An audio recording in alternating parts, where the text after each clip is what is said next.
spiritual life. So in this case, meaning it is also transcendental humor, that renunciation came from him. He saw the situation, that's all it is now, it's just ending in death. And I'm going to be that guy who just also jumps in and dies? No. Let me save myself by taking shelter of Krishna. So, in terms of sannyas, previously, the men would just, in the dead of night, would walk away and go. He doesn't leave a little note telling him, they just discover he's not to be found. He's gone. Because Varnashram system sometimes has to happen. But because in due course of time and the quality of people we are, we also have a problem. Why another living entity is giving up the home? He should stay here and take care.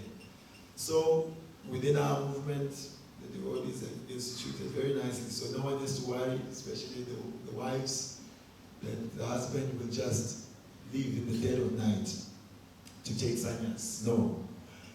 You have to have a letter from your wife authorizing you that he can aspire for sannyas. Now also, even to become sannyas candidate, you first have to get into a list of aspiring sannyas candidate. Then you graduate from aspiring sannyas candidate, then you become sannyas candidate. And then they give you waiting list. And then the devotees, wherever you go, they study you. How does he walk? How does he eat? How does he sleep? And if they don't like the way you offer your obeisances, they can write a letter. This rascal, we don't like him. Don't give him sannyas. So many obstacles for sannyas. But what is this sannyas in the context of what Srila Prabhupada is teaching?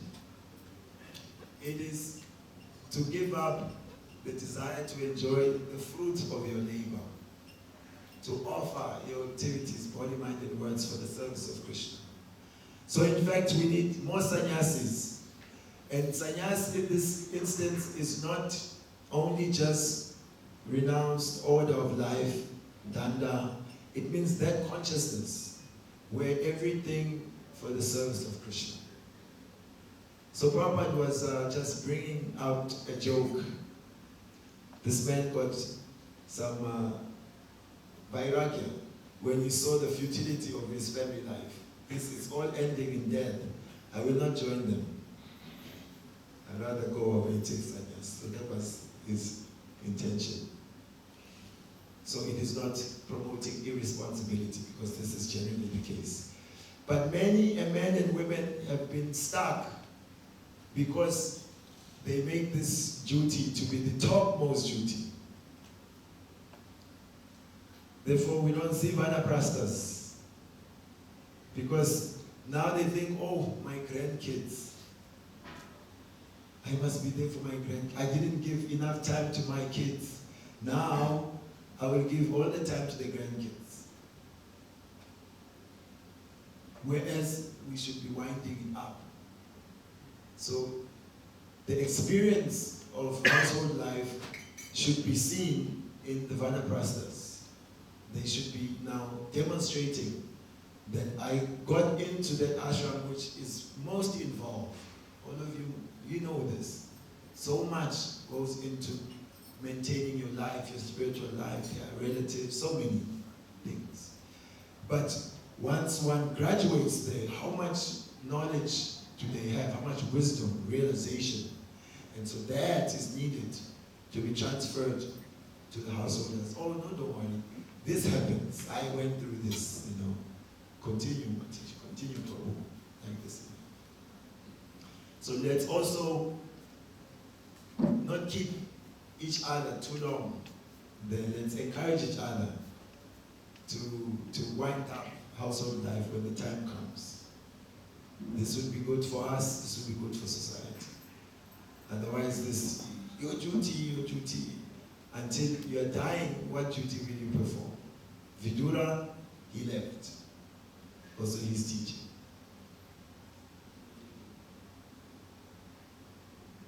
Is it okay? It's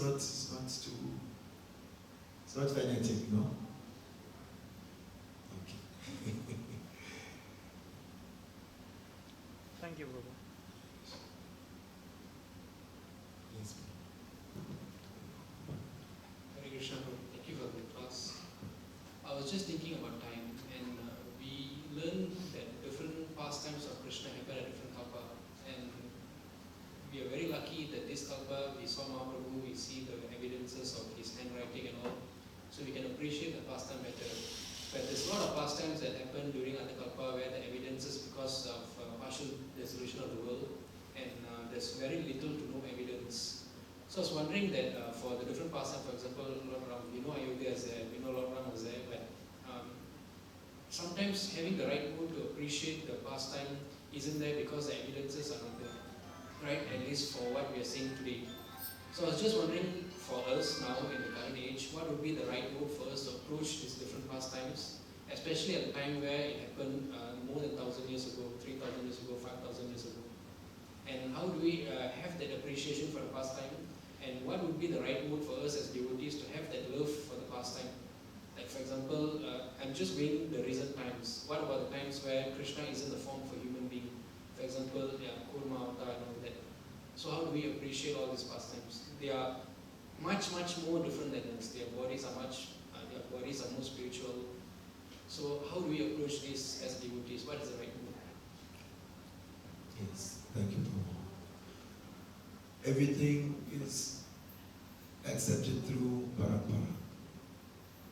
So Srila Prabhupada would often tackle questions where devotees and non-devotees, they are thinking, how are you accepting all these stories? They think it's mythology, it's just made up, it's grandmother's stories who just told.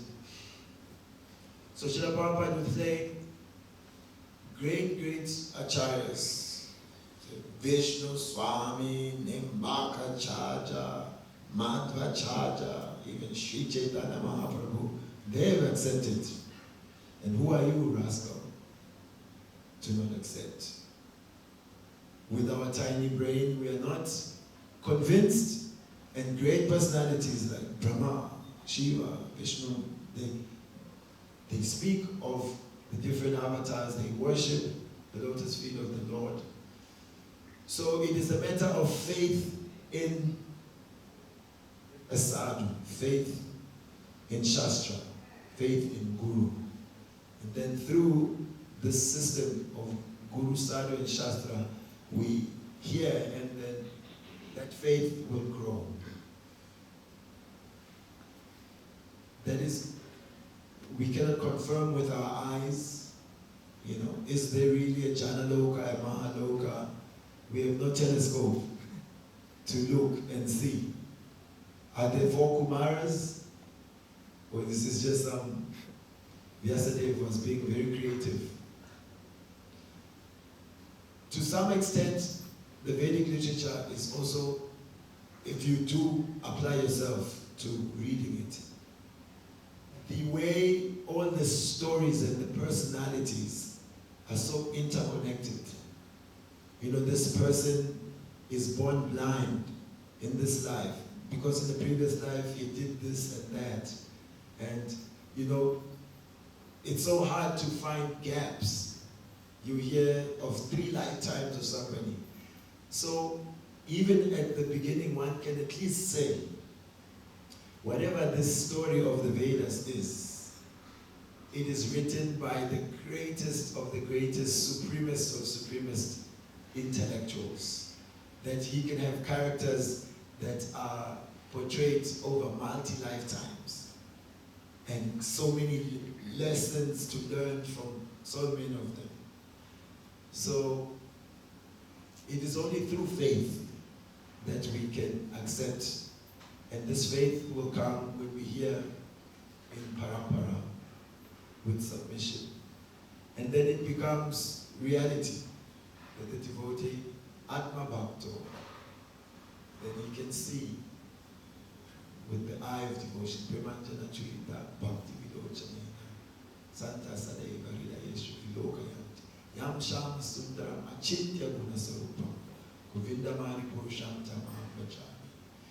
Even Brahma, he didn't know who is he, where he is, what he should do with himself. And then Krishna, from within the heart,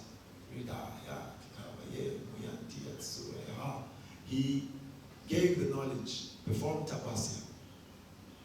So we are also performing that tapasya now. Our tapasya is easier than Brahma's. He had to meditate for thousands of years. Ours, a little bit of sitting here, and just giving an ear. Then you can run downstairs and you fill up your plate, prasadam, and you can dance and kirtan. This purifies us and strengthens our faith in what we are hearing. So like this, in the association of the devotees in Parampara, everything gets sorted, then it becomes reality.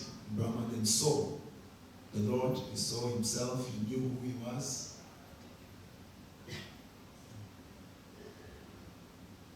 Otherwise, others, they have no right to comment.